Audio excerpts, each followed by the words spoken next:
Next on Meet the Farmer TV, the Fall Food Festival at Foods of All Nations. People have come to the conclusion that the more locally that they can eat, the more healthily they can eat. Especially for people with allergies, it's shown with honeys that if you consume honey that's harvested in your area, it helps with allergies. And we really feel that the local produce does the same. Colony collapse disorder, CCD, it's the environment is a lot of the problem. And when they ever clean up the environment, who knows? Ta-da!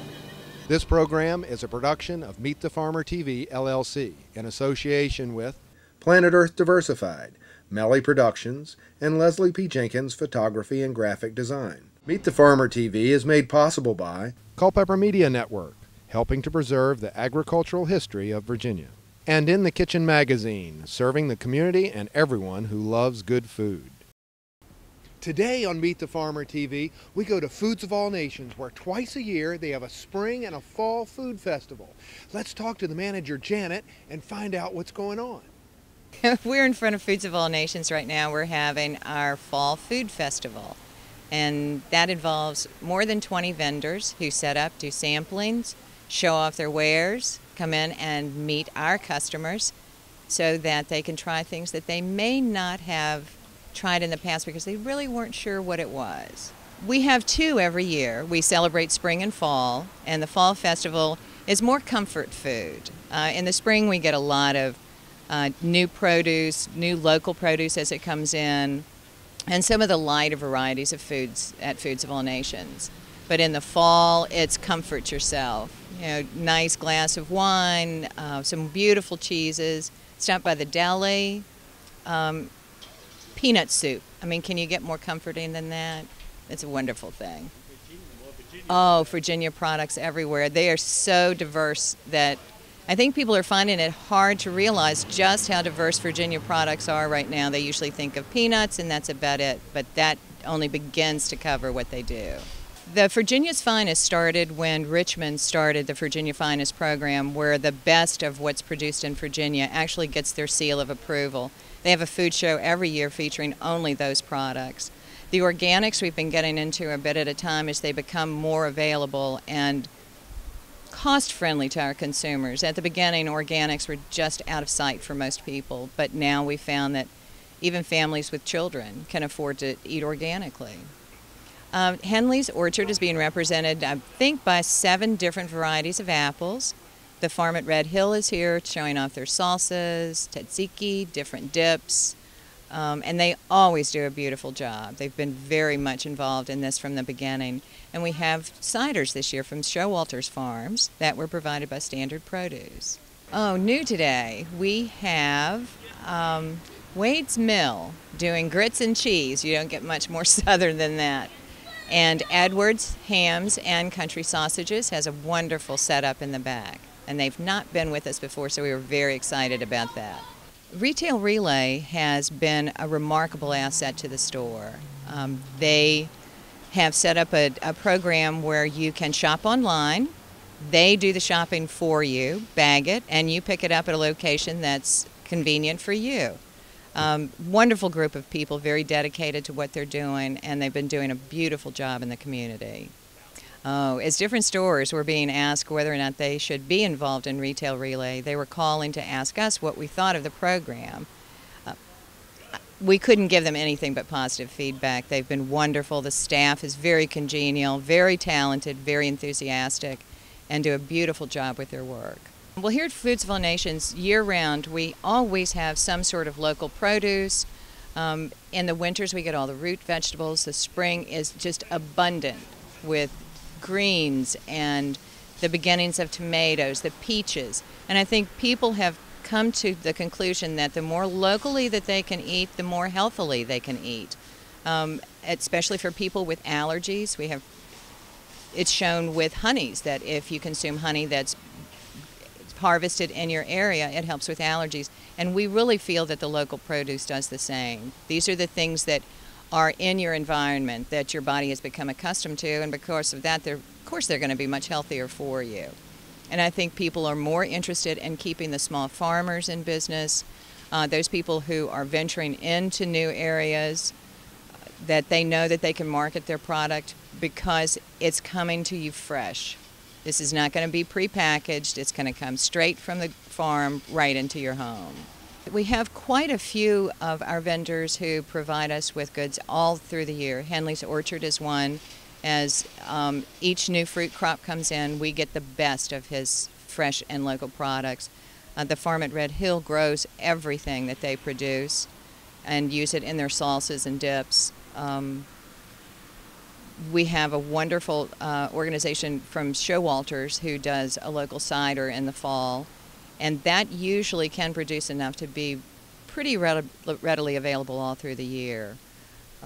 Standard Produce is always looking out for us to find if there's a smaller vendor that has some beautiful local products, then he makes sure that we have first choice of those. Flowers, if you've noticed, we're integrating those locally grown flowers in with those that we receive from Floral Images, which are beautiful, but sometimes you just want that fresh peony that's just been picked. So as you go through the store, you'll see a number of cheeses that are locally made here in the state of Virginia that I think will rival anything from Europe. We have a large wine selection, and of course most people know that we dedicate a whole section of the wine department to Virginia-made wines. This year is going to be a banner year for wines. We've talked to a lot of the vintners, and they said that this is one of the best growing seasons they have ever had, so watch for this vintage when it comes out.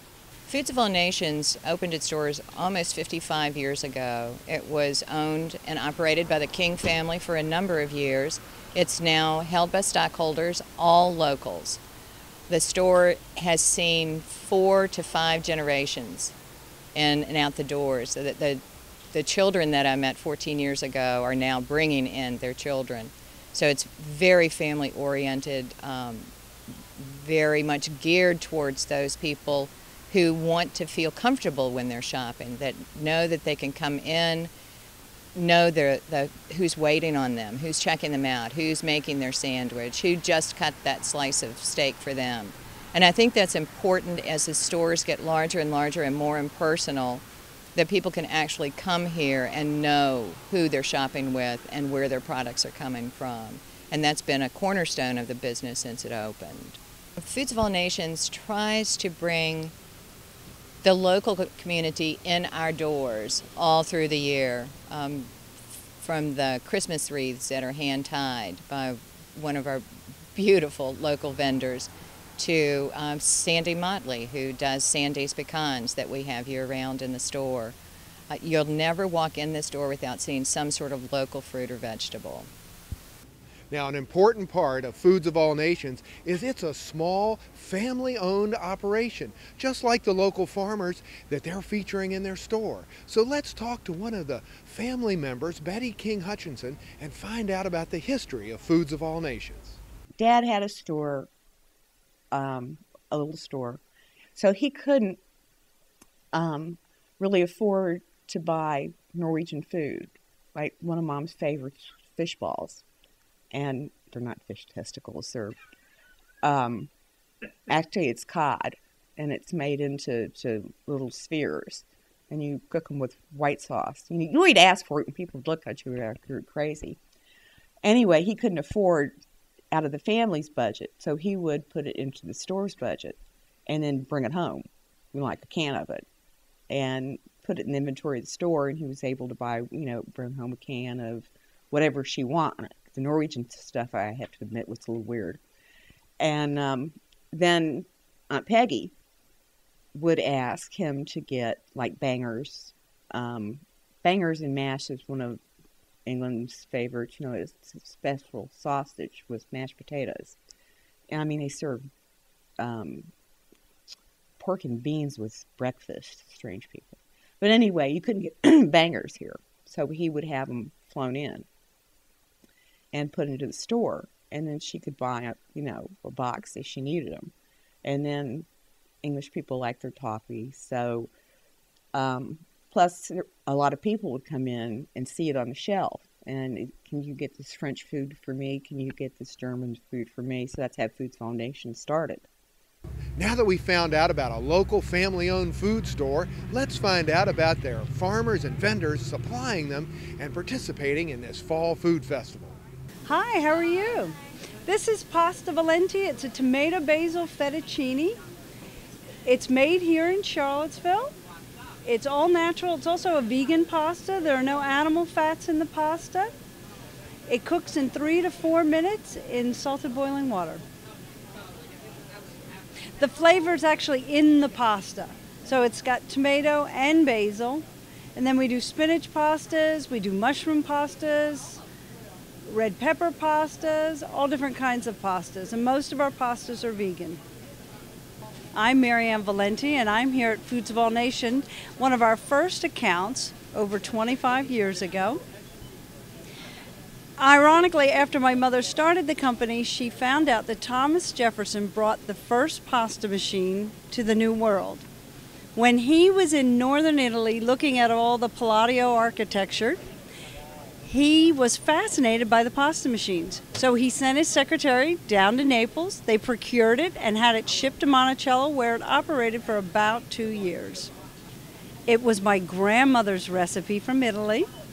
We make it, we sheet our product. It's all air dried. It's naturally air dried. Most of our products are vegan. They don't contain any animal fats at all. Our products cook in about 3 to 5 minutes in boiling water, and it's ready to eat, and the flavor's in the product. I actually grew up here in Charlottesville, so I'm a product of the schools around here. My children live here, and it's a local family business. My grandmother made pasta. My grandmother always made pasta. That's how we ate. When we went over to her house on Sundays, we would eat her homemade pasta. My grandmother got ill, so my mother started making pasta for my grandmother. Then she started selling it in the farmers market here in Charlottesville, and then she started selling it here at Foods of All Nations. And this is one of our first retail, if not, in fact, it might have been our first retail account. So every year when they have their food fair here at Foods of All Nations, we come back and give out samples. My name is Glen Clayton, and I am a beekeeper in Nelson County. I maintain about 125 colonies. My son helps me now, and we produce in between 4,000 and 5,000 pounds of honey every year locally.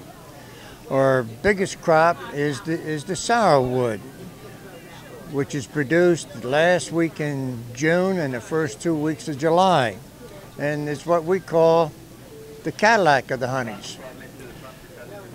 This particular jar right here is our spring crop, which consists of what we call brambles, blackberries, wild cherry, locusts, you name all the spring brambles, including holly and redbud.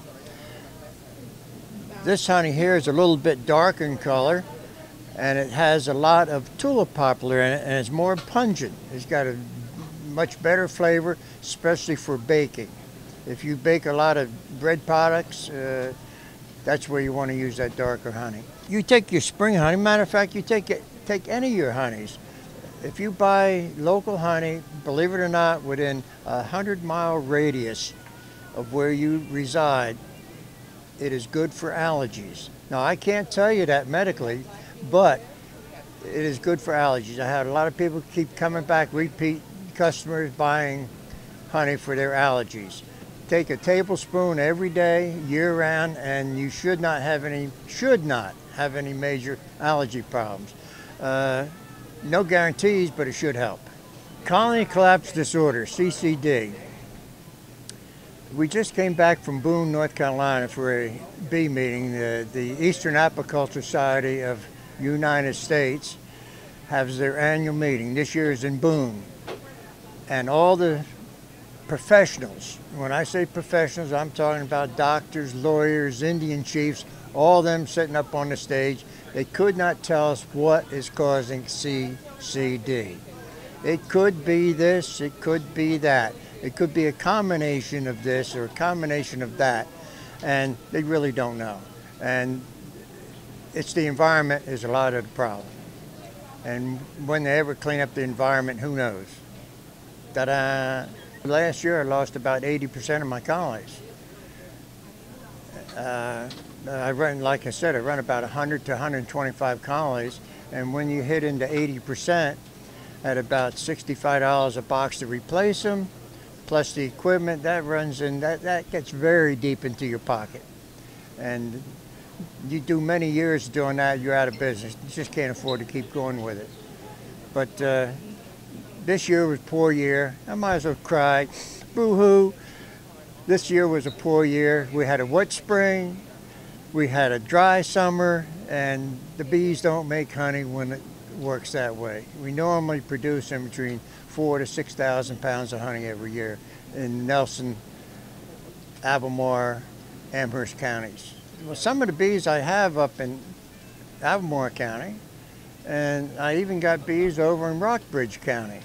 So it all comes back, goes into the same pot, and distributed out from there. So if there's anything else I can help you with, ta-da! Now, you never asked how long I've been in the bee business. How long have you been? I started back in the 1960s. And what is it today? 2010? That's a year and a half I've been playing with the honeybees. Yeah, year and a half. Add a few more on to it, but and it's very enjoyable. Once you get stung a few times, it kind of puts a venom in your bloodstream, and you don't want to let them go. You just keep wanting to play more and more and more with bees. You're talking about bee venom therapy. Yes, they use that or have used that for MS. They've used it for arthritis. If you look at my hands closely, you don't see any arthritis or bent fingers due to arthritis. I'm not telling you how many times them hands have been stung from time to time. A beekeeper needs 200 bee stings a year recommended, so he does not become allergic to a bee sting. Now you figure out 200 stings, that's quite a few.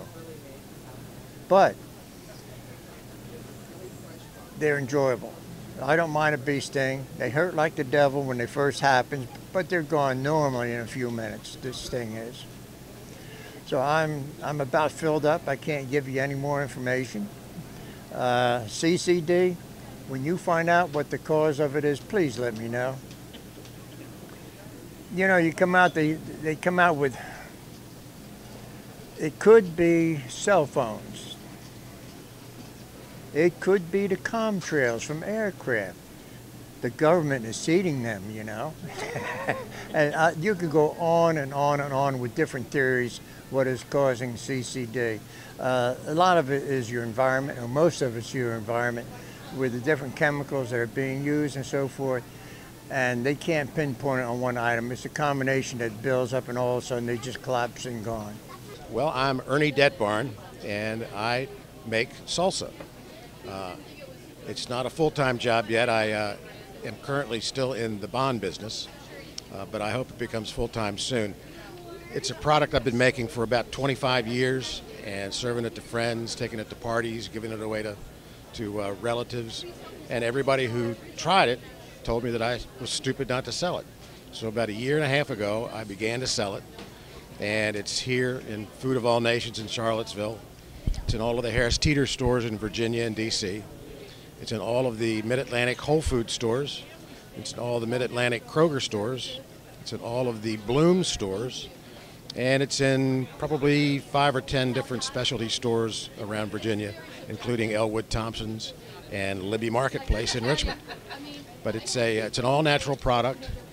It has nothing but vegetables and my blend of spices. There's no junk in my salsa. Doesn't belong there.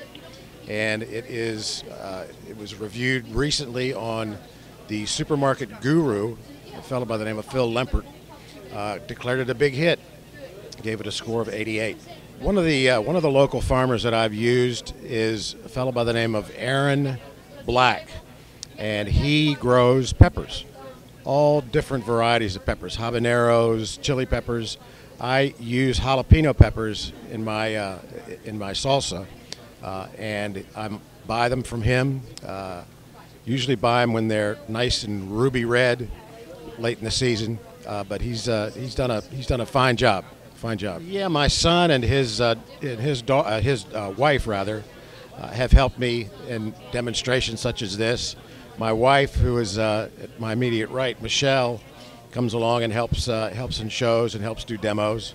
And my kids are all my biggest promoters because they grew up on the salsa. I have a daughter in Charleston, South Carolina. She's selling it all the time. A son in Chicago, he's selling it all the time.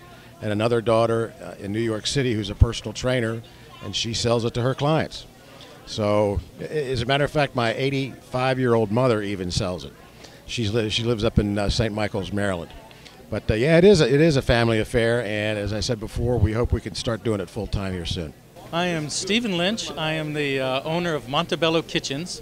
Montebello Kitchens is a family-owned business. We're based out of Gordonsville, Virginia, and we got started on Montebello Farms, which is there in Orange County, the birthplace of Zachary Taylor, and hence the name Montebello Kitchens.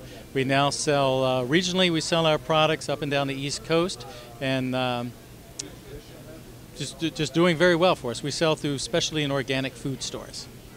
Well, this is our peanut soup we're sampling here today at Foods of All Nations. And what's most unique about it is that we use a defatted peanut in there.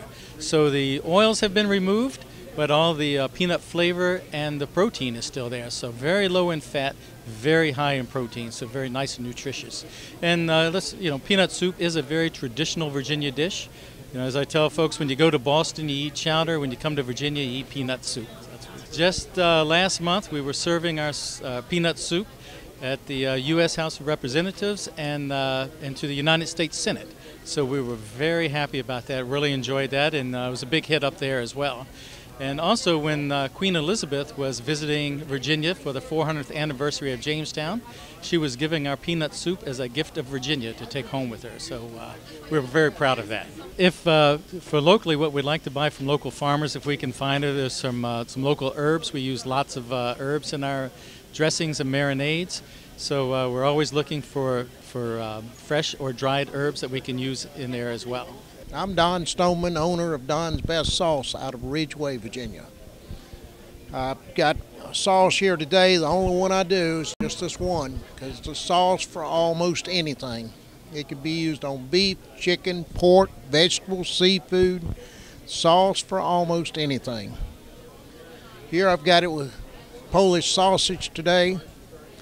This sauce, if you start cooking it, it will heat up and thicken up. It's a thin base so you can marinate with it. All right, it's a family-owned business that I started in 2000, and here it is 2010. It took me 2.5 years to develop this sauce. Mixing up stuff, throwing it away, because some of it was nasty.